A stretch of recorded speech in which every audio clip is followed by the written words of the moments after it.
What song best describes your work ethic, would you say? Since You've Been Gone. Oh. Because, she goes all in once he leaves. And she's like, screw you, I'm way better. Nice. And so I had a boyfriend, and I won't call him out by name, even though he looks at my LinkedIn once a week, who, before I went to that agency, I said I want to start a social media agency. And I knew good and well I didn't know how to run an agency. And I knew good and well I didn't know anything about a business yet. And he said to me, I don't have the capacity to help you run a business. And so I often think of him when I land big deals of, hey, look what I did without you. Because since you've been gone. You know what? Spite is amazing. Right. When we run our Now, I will tell you, I think that had he not said that, I would have probably never gotten the business or the job at the agency, and this would have failed. So some of his stuff was good too, song still works. I don't like to think of that part. I like to think of the part of where I do well, despite what he said. She has not seen these questions. The fact that she came up with that immediately is amazing. Well I don't done. look at questions. All right. So then you'll absolutely know what your favorite flavor of Skittle is. I don't like Skittles. I like M&M's way better. Well, there's no flavors in Skittles M&M's. are gross.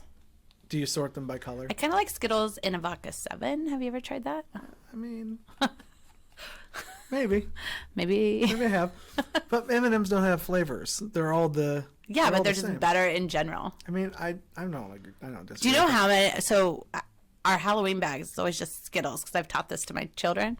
Like, there's always just a lot of Skittles left. They're like, what should we do with these Skittles, Mom? I'm like, don't go to those houses anymore, kids. Perfect. Map it. Map it. Be efficient. No Skittle houses. So with your M&Ms, do you separate them into colors? No. Look at I'm a hot mess. I don't have time for that. Hot messes do this activity that My I'm describing. husband does this weird thing where he eats only one piece of his food, right? Like he only eats his chicken, and then he'll eat his mashed potatoes. Then he'll eat his green beans. I'm like, it doesn't touch either, does it? no. No touching. He does that with his M&Ms. Nah, not me. I'm just like.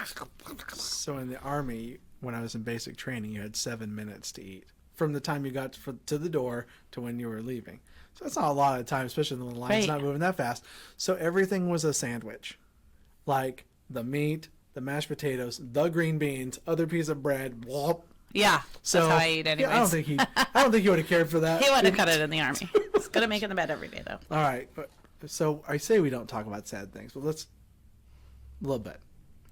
Where were you at the night that Prince died? What was happening? I remember I was just at home the night Prince died, but I have a good Prince story. I'll take it. Okay. When I moved to Dallas, early 2001, and sometimes I think I made the story up, and then I'm like, you didn't make that up. And then the other day, who was it? It was, James Vanderbeek was talking about he used a fake ID to get into this bar, him and Justin Timberlake, because Prince did this at bars. And I was like, I knew I didn't make that up. Okay. I was in Dallas. I was 21 years old. We went to a bar. This is back when everybody used to smoke. So you go in and out to smoke. I didn't, but people did. Right. Like, you remember that, the patios and stuff? Okay, so they started closing the blinds to this bar. And I hadn't been in Dallas very long, so I didn't realize how much bigger of a city it was than Kansas City. Right. And then my friend was going out to smoke, and I was just going to go with her. And they're like, if you leave, you can't come back in. And she's like, what are you talking about? They're like, we've just got something going on. You won't be able to come back in for an hour. And we were like, well, we're just going to stay, obviously, because we need to know what's going on. And Prince came out and performed 2 songs at this random bar in Dallas. Very And I just nice. remember it was almost like you were in a dream, because you were like, what just happened afterwards? Because you're so enthralled, because Prince is like amazing. Yeah. And then he left, and it's like one of those things that you're like, did that really just happen? But when he did pass away, I was trying to tell a story to my kids who obviously don't appreciate it. But we have listened to a ton of Prince since I didn't realize what sort of children I was raising. Very good. So I had this common area in college where all the rooms linked up had this common area, and the TV was out there, and we're watching MTV, and Prince was on singing whatever, and he had this like one of those veils. Oh yeah. Or the like scarf deal. And one of the guys was like, why is he wearing that scarf? And so off the top of my head, completely made up, I'm like, well, he was at a zoo the other day and an Australian ocelot had scratched him in the face and he didn't want to show it on camera. Is that really why he's wearing it? No. Oh. In no way is that true. Oh. Please don't. So it was like 3 years later somebody had that video on, and somebody else completely unrelated in no way had heard that conversation told me that was why that was the case. That's weird.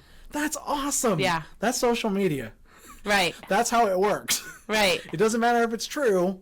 Just tell a story. It just matter if it's a good story. Maybe make it up. Yeah. Sometimes that's the way it works.